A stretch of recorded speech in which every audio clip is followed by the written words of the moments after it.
Chapter 1, Chapter 1, Choking to the Death. Ho Urian was turning 25 years old today. As a virgin, he always laments his life for not managing to be successful like millions of others. He was coming back today after a small party with otakus where they trade many ideas and options for games, anime, novels, and those kinds of stuff. But he didn't have anything to offer as he was in love with the anime DxD. If he could enter inside the screen, he would kill Issei for his naivety. Those girls are thirsty as fuck and searching for someone to fuck their cunts, anus, throats, and fill them again and again with semen. Rias and many others always sleep in his room, and the only thing he does is scream oppai oppai. Is this justice? No, it's not fair. Ho, sigh, no matter how much I scream in my mind and hope for me to go there, it's futile as I know it's fan fiction. Ho, how many times I've read of many heroes go there and doing whatever they wanted. Ho, even the newly author on the internet Cian is writing whatever he likes, man, that's freedom. As he was returning back, he entered a pastry and brought a cake and 2 candles in the shape of numbers.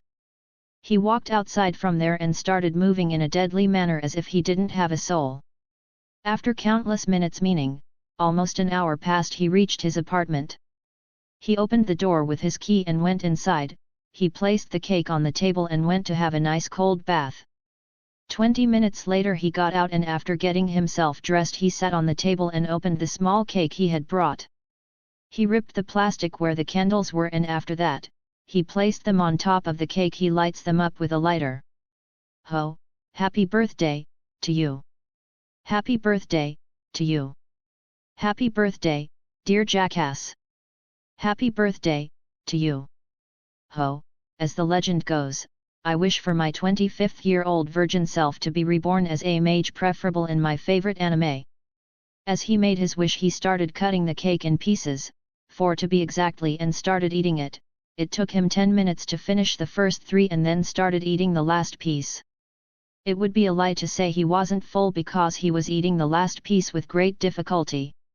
Just as he took the last bite, he suddenly couldn't swallow it and starting coughing. Ho, ha, ha, cough, cough, cough.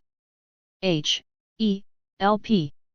He tried to scream for help, but nothing came out of his mouth as his throat was clogged with cake. He rushed in the kitchen and tried to drink some water, but it did nothing at all. He pushed his fingers inside, but he couldn't reach that far inside. His strength started failing as he couldn't intake the air around him. The cake has clogged the spot in his throat that connects to the pathway of his nose, therefore he couldn't breathe at all. He took the keys, and as he was about to reach the door in order to get out and knock on the next door, he felt dizzy and collapsed in the floor. Ho, am I dying? Without having done anything at all? Ho, yes, then I won't have to suffer from this life anymore. His whole body became heavy and soon his eyes started closing up, indicating his incoming death. Chapter 2, Chapter 2, Reborn. Ho, all he could feel was endless darkness around him. He knew he died, and now he entered this place where he will probably stay for countless years. Ho, sigh, this sucks. Whoever stated that souls, when they die, go to paradise or hell is simply a huge dick. Ho, what the hell is this place? Ho, someone. Is anybody here? Answer, welcome to the world of nothingness. Ho, hi. Who said that? Answer, I'm the will responsible for those that wish to reincarnate. Answer, you have been chosen to be reincarnated in high school DxD. Question, would you like to be reincarnated? Y/N? Ho, E. Question, would you like to be reincarnated? Y/N? Ho, wait. For real? I can go and live there? No more like this world exists? Answer, yes, yes, yes. Question, would you like to be reincarnated? Y/N? Ho, hell yeah, bring me there. Answer, affirmative. Binding a system to soul's host. Question, in which timeline would host like to be sent? Ho, if I can be sent there as 15 to 6 years old, then send me 1 year before Issei became a demon. Otherwise send me 15 years back in the time. Answer, Affirmative. Searching for possible unharmed dead bodies. Answer, done. Male 15 years old, 6 months before storyline of Season 1, died by the hands of Rainare the fallen angel. Ho, Rainare? Oh, that's the girl with the alias Yuma Amano, she's the cause that Issei died and was reborn as a devil. Ho, great perfect. My first target. Miss Will? Is there a way to awaken at the same time I'm dying in her hands and somehow bound her like a soul contract or something? Answer, there is. However, accept your sacred gear, you will lose your starter pack. Question, would you like to set it in such a way? Y/N? Ho, would I be later able to bind more people on me? Answer, yes. Question, would you like to set it in such a way? Y/N? Ho, yes, go ahead. Answer, affirmative. Continue with the binding process. Done. Answer, changing starter pack at host request into a binding soul contract with Rainare. Answer, done. Host is now ready to be integrated into the dead body. Warning 1, host will experience the pain of getting killed. Warning 2, host will get a headache as you absorb the memories of the previous host. Ho, anything else I should know? Answer, when host will wake up, you will be asked to name the system. The system has 4 functions: stats, quest, inventory, store. Answer, by calling each function, certain windows will open in your mind with the relative content. Ho, I see, then let's get over it. Answer, affirmative. Integrating host. Ho felt his whole body or soul fell heavy, and then from the darkness light started to appear. Before it engulfed him, he murmurs softly for the will to hear. Thank you. Then a blindly light covered him, at least that's how it felt for him. In the 4th plane, somewhere within the deepest part of the core, there was a huge screen monitoring everything after the update.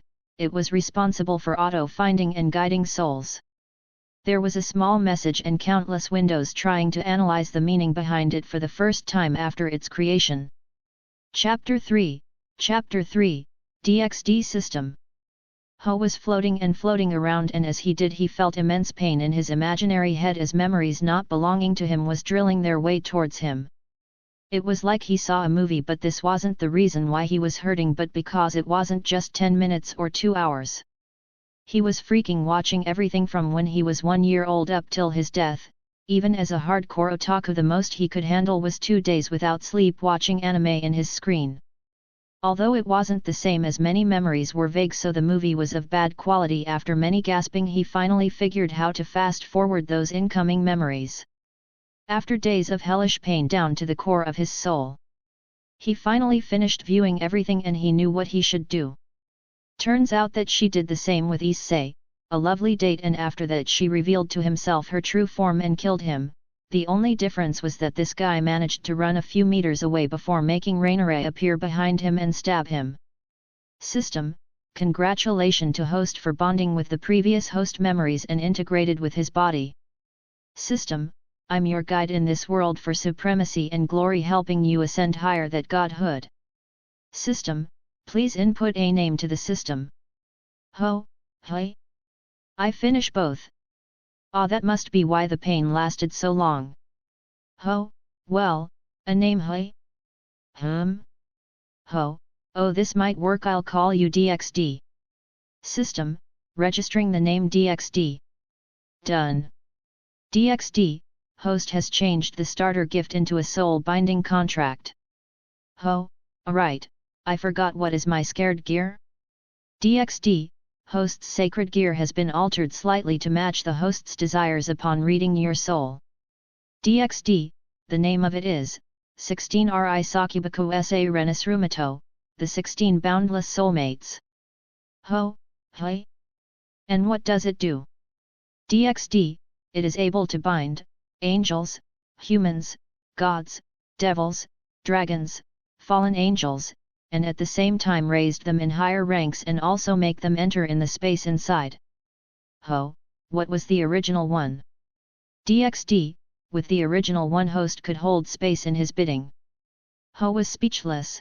He actually had the mythical ability to that all otakus want to travel in space in hopes of entering their dream worlds, and he gave it up? Ho, does that mean that I could travel here from Earth or from here to Earth? DxD, if the host had reached godhood, then yes, you could travel to other anime worlds. The anime realm closer to here is the Strike the Blood. Ho, although I didn't like it as much as DxD. Please don't mind me for a bit. Ho took a deep breath and then.